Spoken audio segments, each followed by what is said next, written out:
Currently on TV, there's a lot of crap out there, but one of the best shows out there is one of my favorites, Better Call Saul. And last night was the season finale. Before we get started, and apologies to Gus, I'm sorry, but it's better for you to be hidden in the shadows anyways. That's the way he likes it, you know. So, yeah, there we go. I apologize to Gus for unintentionally covering you up with the webcams. Like I said, huge Better Call Saul fan, huge Breaking Bad fan. I love this universe. And overall, Season 5 was top-notch. Of course, I know I didn't do a review of Season 1 through 4, but I will say this right now. I love Season 1 through 4 of Better Call Saul, just like I love Season 1 through 5 of Breaking Bad. I also loved El Camino. And Season 5 of Better Call Saul, no exception. This entire universe is fantastic. And if you haven't gotten into it yet, it's on Netflix. The entire series of Breaking Bad plus El Camino, which is the movie that follows the ending of the events of Breaking Bad. So watch Breaking Bad before you watch El Camino. But the prequel to Breaking Bad is Better Call Saul. And the first 4 seasons are already on Netflix. Eventually, they'll add Season 5 as well. There's one more season left. So we have 1 season left of Better Call Saul. And I'm looking forward to how it all plays out. The one thing I'm not looking forward to is the waiting. Because I'm sure we're going to be waiting at least a year, maybe longer, before we finally get Season 6. And it's going to be very bittersweet when we finally do get to Season 6 of Better Call Saul. So Better Call Saul is created by Vince Gilligan as well as Peter Gould. It stars Bob Odenkirk as Jimmy, Saul, Gene, whatever he's going by. The lovely Ray Seahorn as Kim. Let's see, Jonathan Banks as Mike Ermtrout, along with Patrick Fabian as Howard, Michael Mando as Nacho, Giancarlo Esposito as Gus, and Tony Dalton as Lalo Salamanca. And there's obviously other actors and actresses that are reoccurring on the show as well. It's a great ensemble cast. And like I mentioned, I absolutely loved Season 5 of Better Call Saul. With the exception of the season finale, we'll get to that in a little bit. Now, before we dive into Season 5 of Better Call Saul, obviously, spoiler warning, we are going to be talking about things that occurred. Not everything that happened throughout Season 5, but some of the highlights and some of the things I enjoyed thoroughly about Season 5. So you've been warned. If you haven't watched Season 5 of Better Call Saul yet, go watch it. It's awesome, just like the rest of the Better Call Saul and Breaking Bad series. Fantastic universe created by Vince Gilligan and Peter Gould. So let's get into it. Spoilers. Season 5 basically is, like usual, dealing with the fallout from Season 4. Jimmy has officially become Saul Goodman. Now, you could say there might be a little bit of Jimmy left, but he is like definitely more Saul Goodman now than he has been the past 4 seasons. As you can tell by the promo poster for Season 5 of Better Call Saul, he's kind of struggling. You know, there's a little bit of Jimmy McGill left, but there's also a lot more Saul Goodman there as well. Plus, you have the opening of the season, just like the previous seasons, with a flash forward with it all in black and white. Him as Gene after the events of Breaking Bad, where he's working as a manager at Cinnabon, and somebody knows that he is Saul Goodman. Somebody from Albuquerque has come to realize that, hey, this Gene guy who works at Cinnabon, despite the mustache, looks exactly like Saul Goodman from Albuquerque. And that's something that Jimmy's going to have to deal with, or Gene, or Saul, or whatever he goes by. And it's a great cameo by the late Robert Forster, who has a scene at the beginning of Season 5 of Better Call Saul. He was Ed, the vacuum guy, the disappearer, the one that made people disappear. And, Gene's about ready to disappear again, but then he decides that he's going to deal with his problem, the fact that somebody knows that he's Saul. He even confesses to the guy he saw, because he kind of, eggs him on and says, come on, tell me the line. And then Jimmy reluctantly goes, Better Call Saul. So Gene has that problem to deal with. We'll just call him Jimmy just to keep it simple. But how that's going to play out, I guess we'll do some predictions at the end of the review regarding what we think is going to transpire in Season 6. By the way, you're welcome to let me know what you think is going to happen in Season 6 as well as your thoughts, views, and opinions of Season 5 of Better Call Saul. So going to, I guess, the rest of the season of 5, Better Call Saul, it's dealing with, obviously, the fallout of Season 4. Like I mentioned, Jimmy is on his way to becoming Saul Goodman. He's actually going by Saul Goodman now legally. And Mike is unfortunately still reeling from the fact that he had to put down Werner, who he had bonded with. I guess you could say they became friends. But, Mike, all about not giving somebody a half measure, had no choice but to put down Werner. And so it's left him in kind of a depressive state. He's drinking a lot more. He's kind of having some outbursts when he's babysitting the granddaughter. She's asking a lot about her dad, Mike's son, and Mike doesn't really want to talk about it. And so he has a little moment where he yells at his granddaughter, and I know he regrets it. And there's at least a moment or two when it looks like he just doesn't give a shit anymore. And in fact, he ends up in a scuffle with the gang twice. The first time, it's a funny scene. I love it because they ask him, does he have $20? And then he says, I have a lot more than $20, asshole. And then basically just beats the crap out of the dude. I think he breaks his arm or else he pulls it out of socket. But the second encounter with the gang doesn't go as well. Mike is stabbed. Gus, his men rescue him and send him off to Mexico to recover. And then Gus eventually shows up, and they finally have this moment where Mike and Gus are united. Gus has basically explained to Mike his plan for revenge against the Salamancas, and now Mike is fully on board with Gus in that quest to bring down the Salamanca cartel. And you have a lot of other good stuff going on as well. Kim, of course, working with Mesa Verde. She's now a partner at that law firm. But at the end of the season, she starts to realize that this is not what she wants to do with her career. She wants to be all about the lost causes, helping those in need. She wants to generally represent those that cannot afford a top-tier, big-time lawyer, like those causes that she believes in. She really does want to focus more on pro bono stuff and also sticking it to the man, as we find out by the end of the season. And so her career is going in a different direction, and you see what she really cares about as a lawyer and what she no longer gives a shit about. She doesn't want to represent Mesa Verde, and she doesn't want to be that kind of lawyer. But then you see some confrontation between Saul and Howard. Now, Howard wants to bring Jimmy on board to HHM, and, Jimmy doesn't really want to. And Jimmy starts doing some things to poor old Howard. Makes you feel a little sympathy towards Howard. First off, his Jag gets busted up by some bowling balls. Then some hookers get sent Howard's way. And Howard's figured out that it's Jimmy. Jimmy thinks he's being smart and clever, but, Howard has put 2 and 2 together. He even confronts Kim about it, and Kim has an interesting reaction to it. She and Jimmy both hate and despise Howard, and so it's gonna be interesting to see how that plays out in season 6. Meanwhile, we have Nacho caught in the middle of this feud between Gus and Lalo Salamanca. We get a lot more time with Lalo this season. We really get to flesh out his character. And props to Tony Dalton. Great job as Lalo. And, of course, Ray Seahorn. She did fantastic as Kim this season. They both really stand out in this ensemble cast of great actors and actresses that make up Better Call Saul. Great performances all around.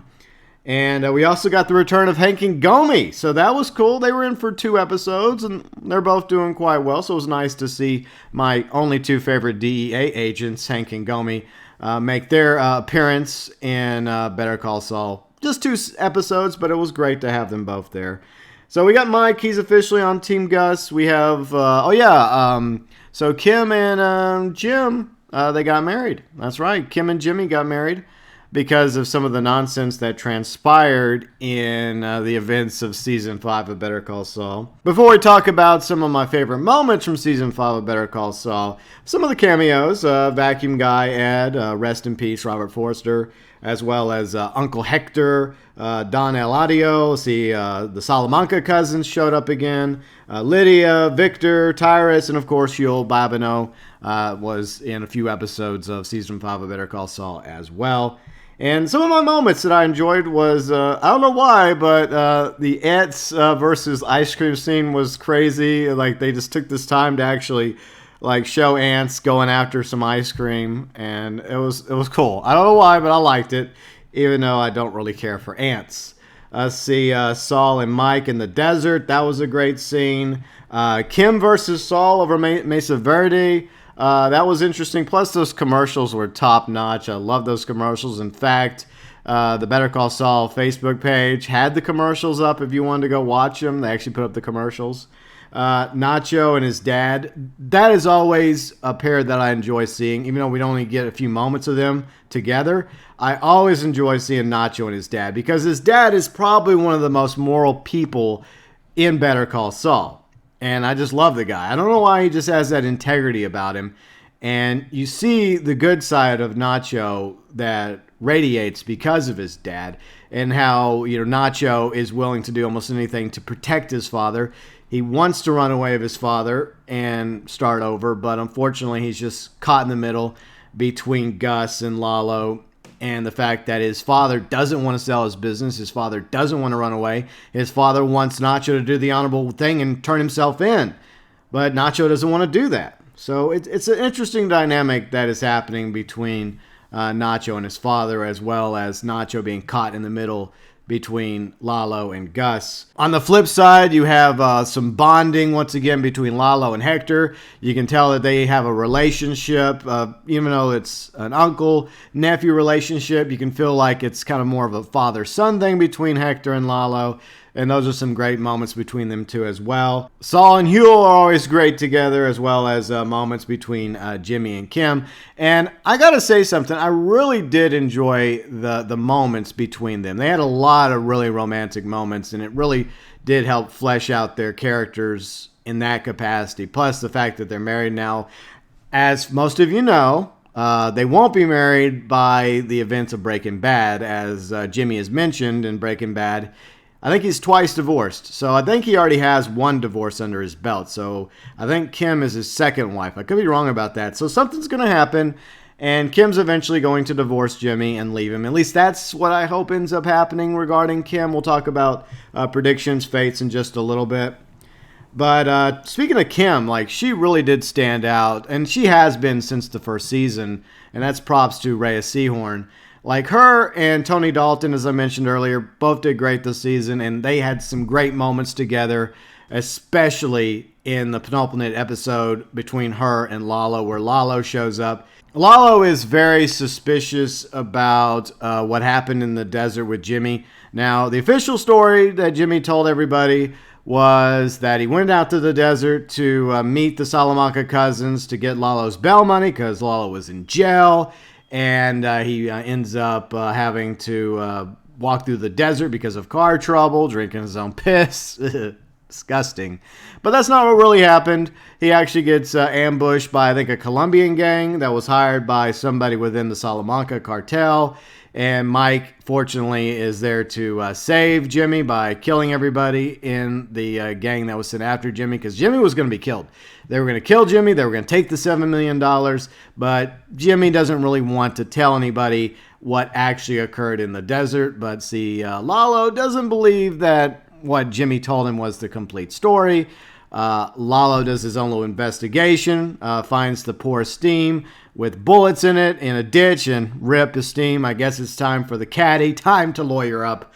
I guess that's coming in season 6. I thought we would see the caddy show up before the ending of season 5, but alas, we did not. But rip Esteem. You had a good run. And so Lalo shows up to the apartment of Kim and Jimmy's, and there's a tense moment because you don't know what's going to happen. Now, we know that Jimmy's going to be okay, but a lot of us were really worried about Kim. But, Kim literally saves Jimmy's ass. And of course you have Mike on the roof across the way with his sniper rifle ready to take out Lalo should push come to shove, because, he's on Team Gus and Gus wants Lalo out of the way.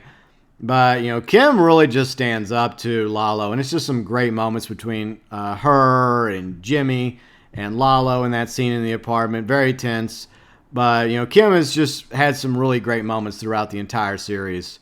And, she basically just tells Lalo, look, if you don't trust your own men to go get your bail money, why are you trusting Saul Goodman? Because you obviously have bigger problems, and that, of course, leads to the events that happen in the season finale.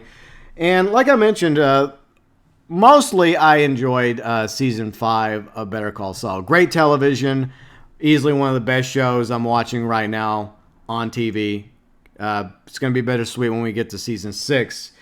But if I got to say something that is a kind of a sort of a small, teeny tiny con, because you have to have pros and cons. Everything else, I would say 95, 97% pro regarding Season 5 of Better Call Saul. The con would be the season finale. I felt like it was a great episode, but not up to a season finale great. Now, a lot of good stuff happens. You have Jimmy finally confiding into Kim what really happened in the desert. You have Kim wanting to take on more pro bono work.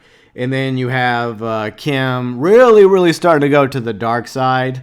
And there's even moments where it looks like Jimmy wants Kim to leave him because he feels guilty about putting her life in danger and, wants her to be safe. He deeply loves and cares for Kim. He realized what kind of path he's going down. He knows he's in the game, just like Mike talks about. You're in the game.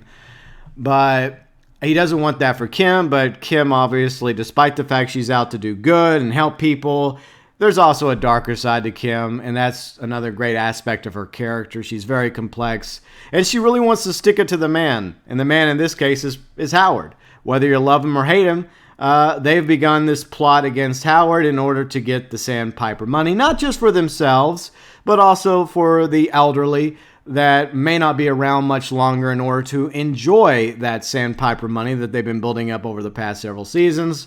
So that is something that was set up in the season finale, is Jimmy and Kim plotting against Howard. You also have the aftermath of what happened down in Mexico with the assassination attempt on Lalo. Everybody at his compound gets killed except for Lalo. Lalo turns the tables, kills the assassins, and he comes to realize that Nacho was, he had a part to play in the assassination. Whether or not he ends up catching up with Nacho remains to be seen. I mean, it was a good episode. I felt like there should have been something else to it, but I guess if you look at it from a larger context as the series overall, it does, I guess, set the stage for the final season of Better Call Saul.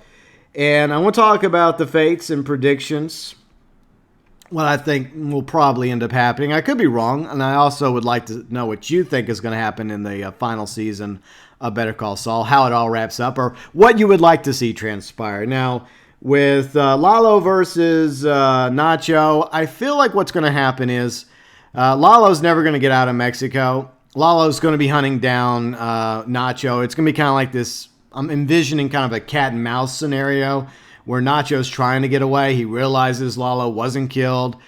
And eventually, Nacho's going to have to, I guess, man up and realize that the only one that's going to be able to save his father and stop Lalo is him.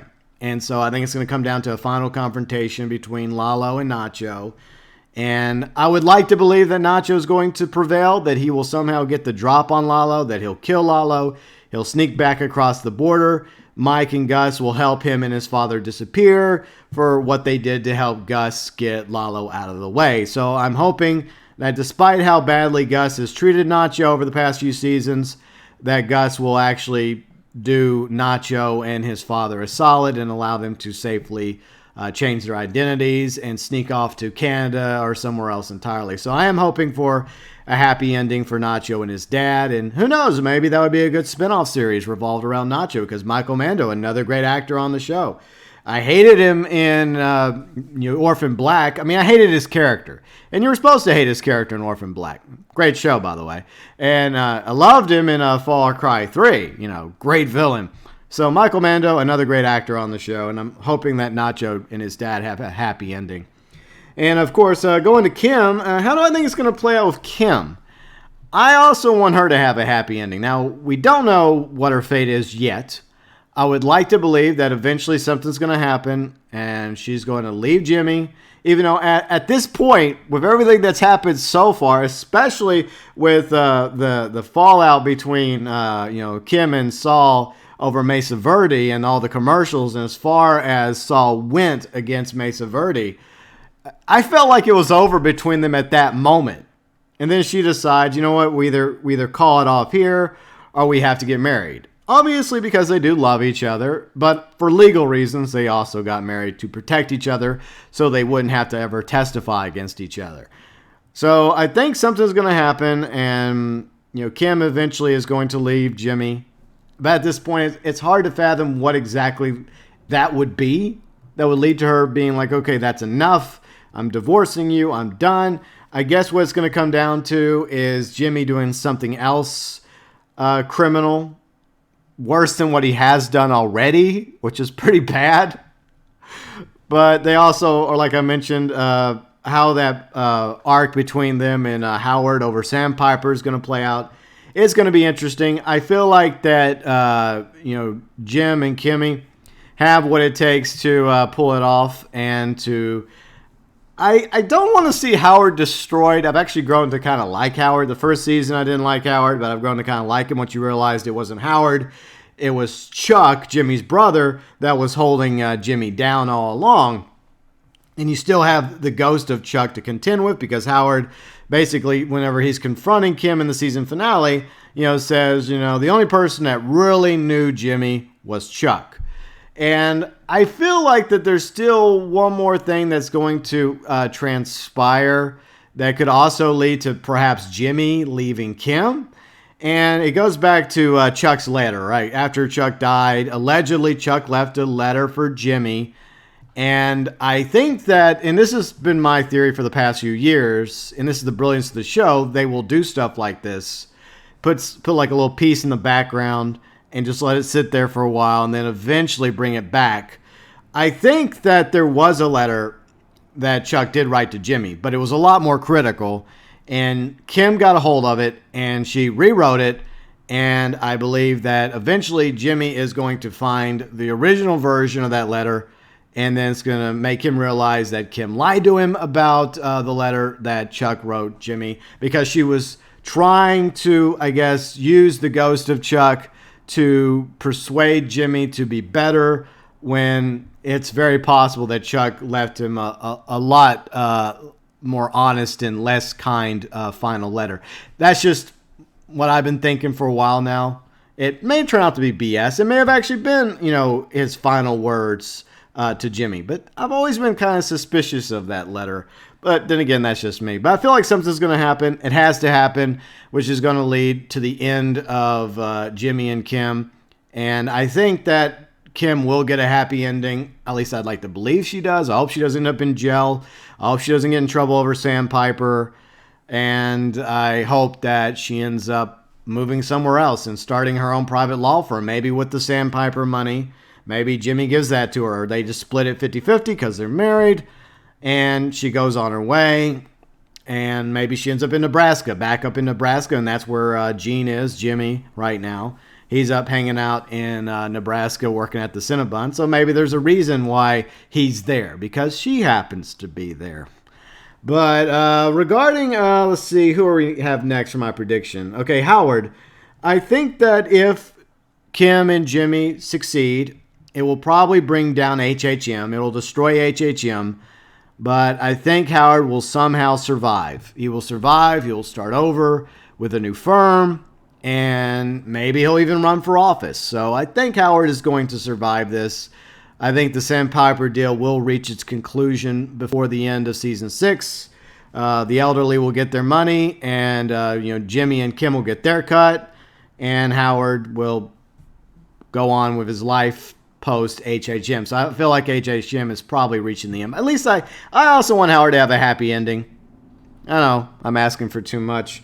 Let's see. Now let's talk about what happens to Jimmy. So it's been alluding to the fact that it's been found out that, Gene is Jimmy, or Saul. And something has to happen. Because you see that he's living a life of fear, right? He's constantly living in fear, working at the Cinnabon, keeping a low profile because he doesn't want to get killed. He doesn't want to get caught. I don't really know if there's anybody left that could kill him. All the Salamancas are gone. Walter's gone. As some of you know from watching El Camino, hopefully you've already watched El Camino. I'm sure most of you have, but there's nobody left, as far as I can tell, that would want Saul Goodman dead or Jimmy dead. So I don't think he has that to worry about. Now, you have that one guy he ran into that may want to blackmail him in order to keep his identity a secret from law enforcement, and how that's going to play out, we're going to find out in season 6 one way or the other. I feel like the worst thing that could possibly happen to Jimmy right now, post Breaking Bad, is that eventually he's going to get caught by law enforcement. He will be arrested, and he'll be brought up on trial. Maybe he'll end up having Kim defend him in the end, right? She'll be his lawyer, and somehow she gets him off, or maybe he'll have to defend himself. I don't know, but I don't think that his fate is going to be somebody killing him, because I have trouble trying to decide who exactly is left to take him out. But he could end up in jail. He could end up being arrested, or always on the run, always having to look behind his shoulders as Gene. But right now, since the vacuum guy is out of the picture, and they kind of have to write the character out of the picture because unfortunately the actor passed away.